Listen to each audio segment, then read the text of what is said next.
G'day, I'm Ralph Schwartz. Welcome to Geoterrics Outdoors Australia. Around about 50 years ago, my dad went to Europe and brought back with him a tent, which I still have. It's still waterproof, as far as I know, and I still have all the various bits and pieces. This is one of two bags that came in.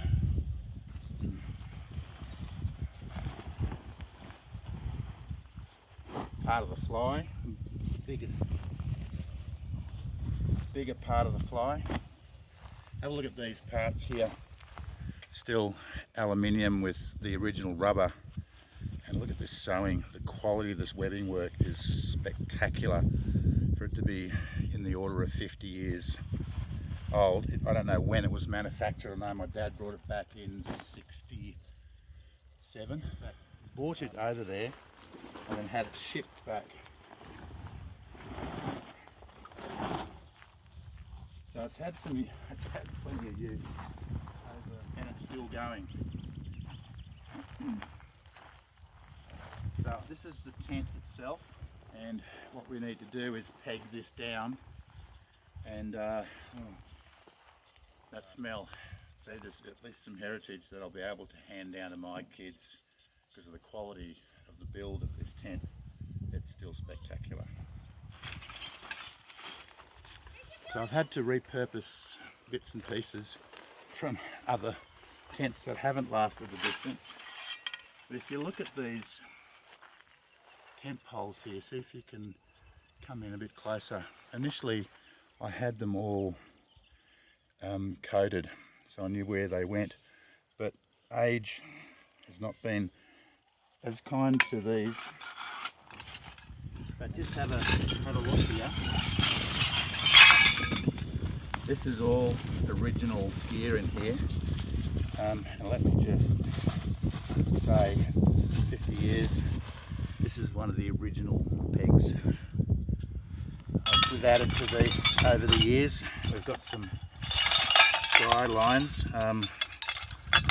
Whoever last used this, I think it was me. Probably should have taken a little bit more care, but I wish I had someone to blame for this, but I don't. I only blame myself. You look after your gear will look after you. Now if that is a copyright to the Scouts or something like that, I fully apologise. But yeah, that's straps that were used to keep it all together. Spectacular. Still have a set too. So I think that might spend a bit of time and get this all back into shape. But we've added bits and pieces over the years, as I said, and now we'll see how we go.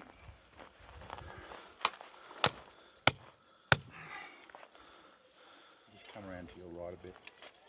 Rolling? Yep. Okay, good news. We got the poles together for the inside of the tent.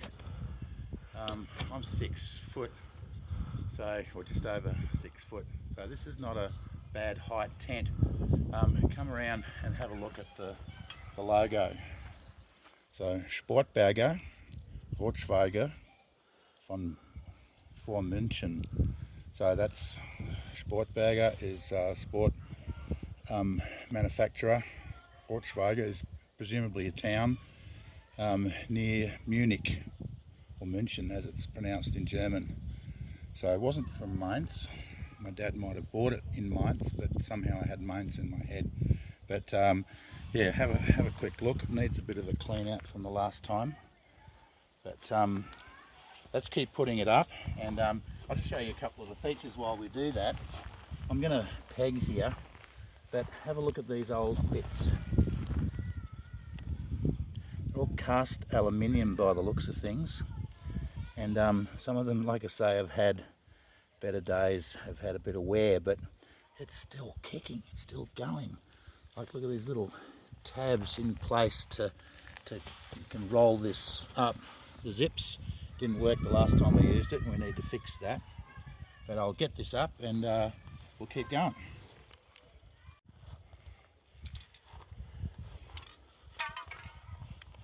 Where it's sprayed, it's good. Okay. Just have a look at this feature here. These poles have an extension to just get the height of the fly right up there. Really fantastic feature. So it'll sit, the tent will sit quite comfortably on with the little spike coming out here, but for the fly to get it up off the tent so you don't get any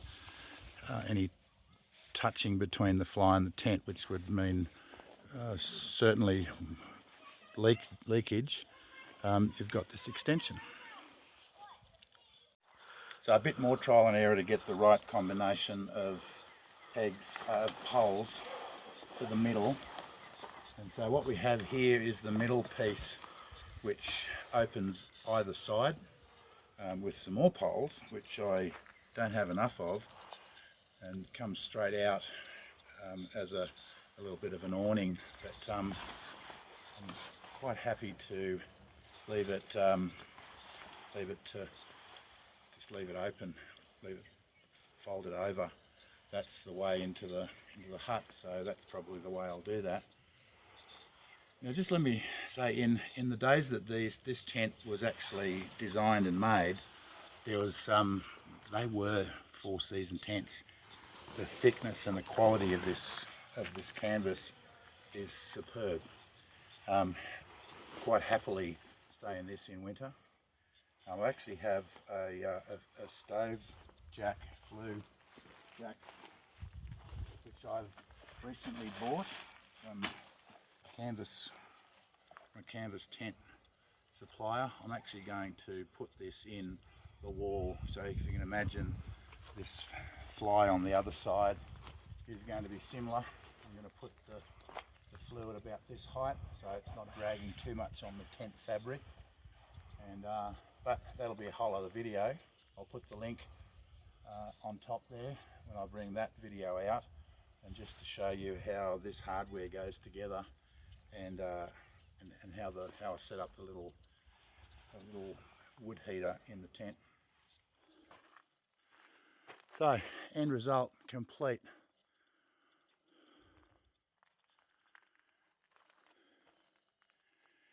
Vintage tent. Press studs are largely okay. There's only one this side that doesn't work. 50 years of use have stretched the fly a little bit. It's only this end, so I'm thinking that some of this modification that had been done previously didn't agree with it, but the lines of the tent are quite beautiful. And there you have it. I'll show you the logo again. SportBerger Rothschwaige von München. So that's a German tent, all season, one of the first officially, I don't know if it was officially, but one of the first all season tents. Really happy with this. I've had it for quite some time, and with constant care and attention, I think I'll have it for a whole lot longer and hand it to my kids to look after. Thanks for watching.